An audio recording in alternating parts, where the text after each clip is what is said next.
premier ministre s'est engagé. Nous avions anticipé ça. On voyait les démarches. On voyait bien ce qui se passait. Là. On l'avait anticipé. Et c'est pour ça qu'on a posé la question en Chambre au premier ministre. Est-ce que vous allez accompagner l'industrie si le fédéral n'est pas là? Et il a dit oui. Et là, aujourd'hui, on voit des demandes au fédéral. Mais il est peut-être un peu tard aussi. Ça fait longtemps qu'on sait qu'on va arriver. Ça fait longtemps qu'on savait qu'on arriverait là. C'est prévu, là, c'est écrit dans le ciel. Mais ils n'ont pas fait grand-chose. Il aurait dû avoir quelque chose dans le dernier budget.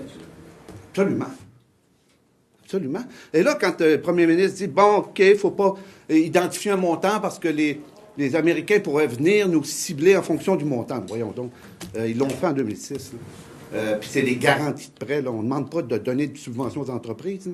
Ce sont des garanties de prêt. On va avoir une banque, puis on garantit le prêt qu'on va faire à l'industriel. Parce qu'il va y avoir une crise de liquidité.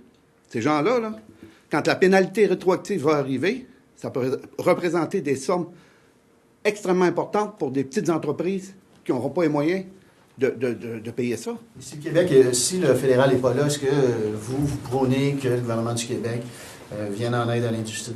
Absolument. Et à la hauteur du fédéral, c'est pas mal d'argent, 500 millions. Le fédéral s'occupe du Canada au complet. Là.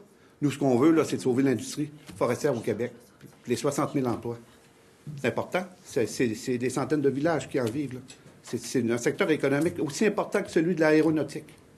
Fait que si on est capable d'aller allonger à Bombardier, ben, pourquoi on ne favoriserait pas les régions du Québec?